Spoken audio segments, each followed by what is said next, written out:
elevadas altitudes, onde o oxigênio é muito baixo. Tá? Então veja, além de eu recrutar diafragmas, intercostais externos e paraesternais, eu vou recrutar musculatura acessória, que são os músculos esternocleidomastoide e escaleno, que são músculos que estão aqui no pescoço, que apresentam a inserção em caixa torácica. Toda vez que eu forço a inspiração, então, por exemplo, o esternocleidomastoide e o escaleno vão tracionar e puxar ainda mais a caixa torácica na tentativa de expandir a caixa torácica. Tá? Mas veja, eu aumentei muito o meu volume pulmonar. Se eu relaxar a musculatura, ainda eu tenho ar. Eu preciso voltar à minha CRF. Porque eu fui além do meu limite fisiológico. Aí eu vou recrutar músculo estriado, esquelético, com característica expiratória, que são os músculos abdominais. De uma maneira geral, reto, externo e oblíquo do abdômen. Certo? Então, se vocês vão fazer uma atividade física, vocês sentem que a musculatura abdominal começa a contrair, não é?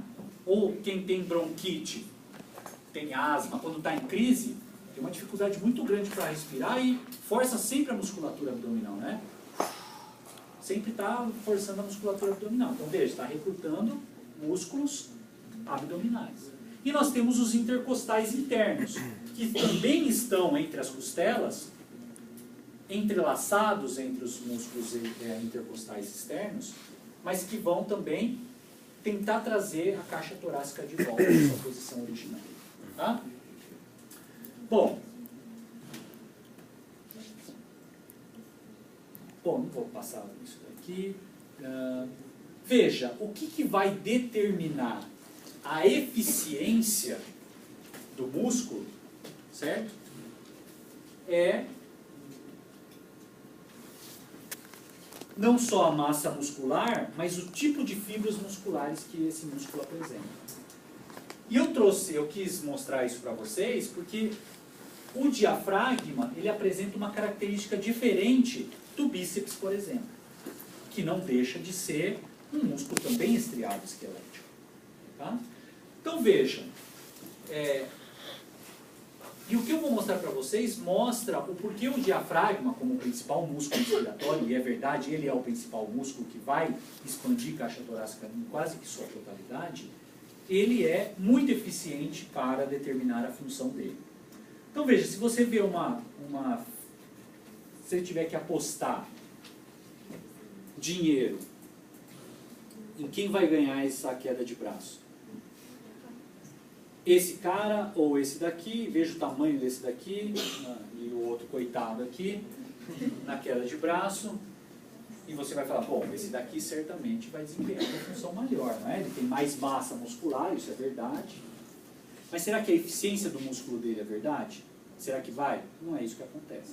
No caso aqui, o outro que era mais fraco consegue ter uma eficiência maior. Isso por causa de treinamento, enfim, ele desenvolveu o músculo dele para ter uma eficiência muito melhor.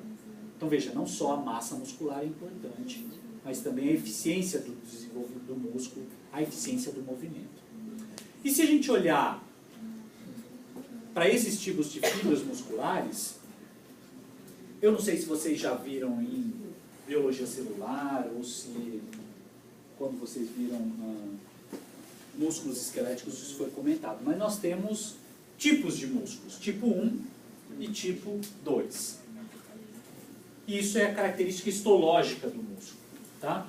Que vai me dar uma determinada eficiência para a realização do movimento muscular.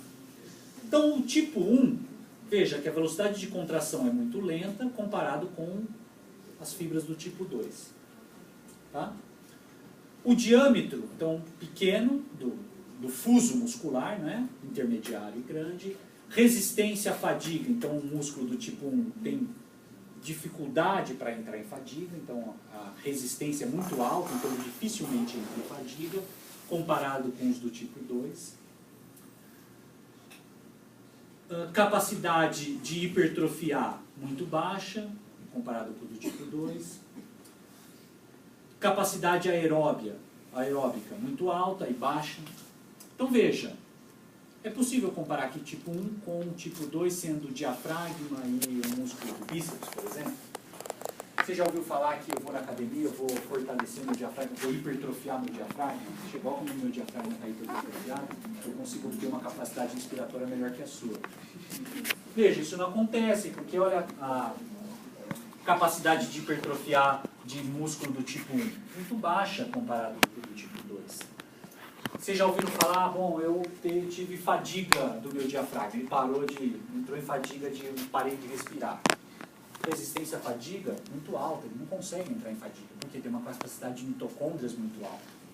Tá? E se eu confiar realizando movimentos na mesma frequência que o diafragma trabalha, meu bíceps entra em fadiga em determinado momento. Tá? Veja a densidade capilar muito alta, então tem um aporte de sangue muito alto para o diafragma comparado com os outros músculos. Tá?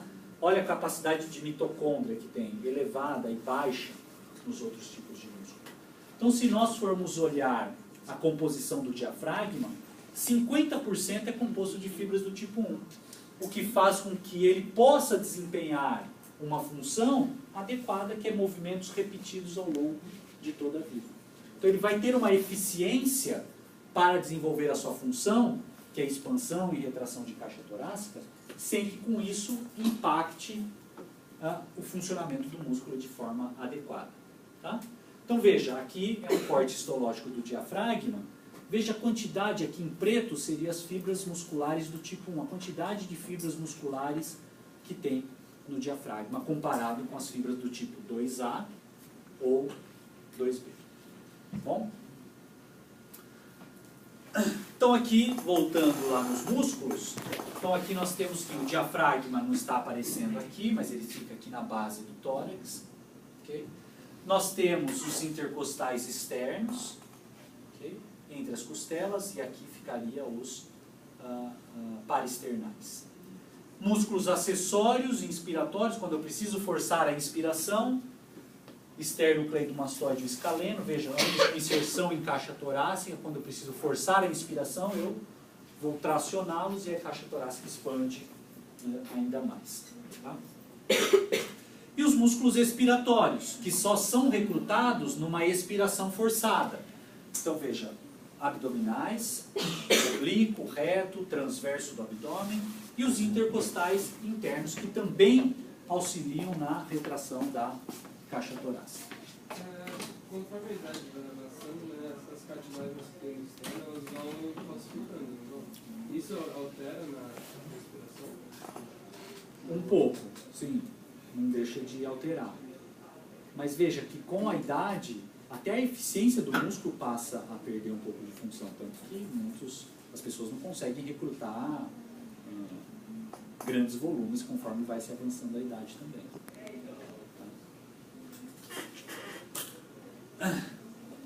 Aqui é uma radiografia, vou apagar a luz, tá? Durante a inspiração e durante a respiração. Sempre situações forçadas, né? Então, veja, aqui eu tenho o coração, o fígado. Veja como o diafragma está mais horizontalizado. Comparado na expiração, veja, em que eu tenho um formato de cubo. Tá? Veja as costelas na inspiração, como elas estão mais horizontalizadas do que na expiração. Tá?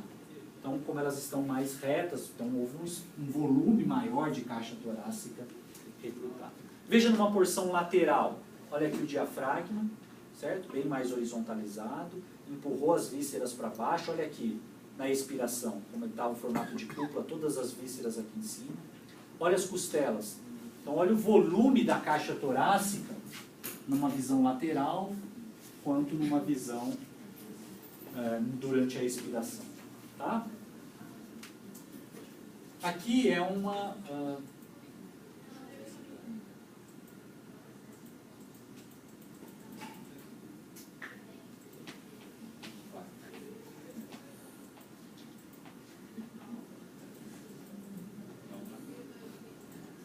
Era um vídeo que mostra...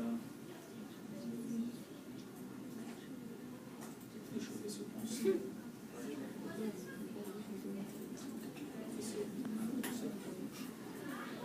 Ah, ok, veja. Então aqui, olha, tá respirando, tá certo? Aqui está o diafragma, ó, inspira e expira. Aí vai pedir para fazer uma inspiração forçada, você vai ver um diafragma vai lá para cima, ó. Tá vendo? Coração batendo, ó. Na expiração, inspira o máximo, certo? Deixa eu botar o outro lateral que é melhor para você.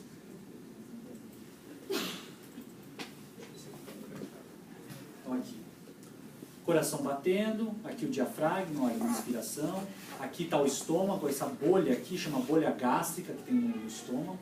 Então veja, inspira o máximo, olha, vai lá para baixo as vísceras, agora vai, foi lá para baixo, ó, agora vai voltar, expira, expira, expira, olha o diafragma onde vem. Viu quanto ele movimenta no sentido antero-posterior? Tá? Essa bolha aqui, como eu disse, é o estômago.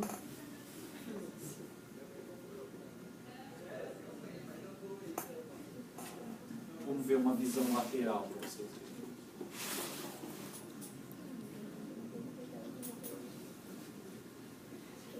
Aqui é o diafragma, certo? Aqui está as vísceras, o estômago, então está inspirando e expirando. Vai pedir para fazer uma inspiração máxima, você vai ver que só vai descer lá para baixo, ó.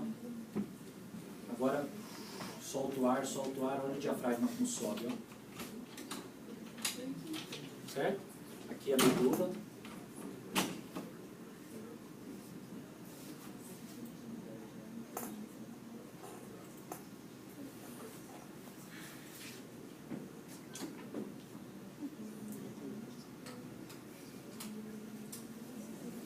Ok? Então veja, o diafragma ele apresenta uma condição ideal, tá? Ele apresenta um certo número de fibras musculares, o que impede essa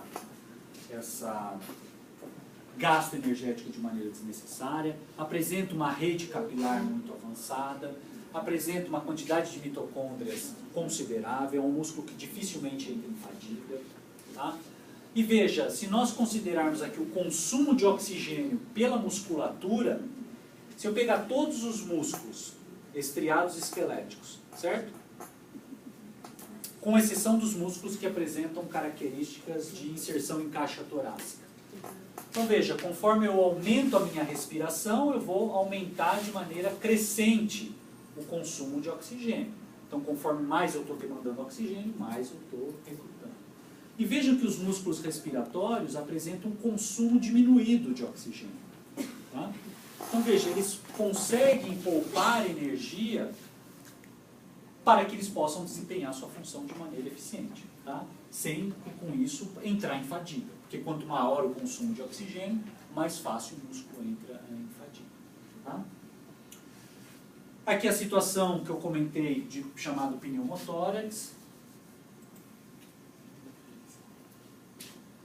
Então vejam, quando eu tenho uma perfuração no meu tórax, o que eu vou ter é que a pressão atmosférica vai se igualar à pressão intrapleural. E aí eu vou desestabilizar essas forças. Cada um vai assumir a sua função.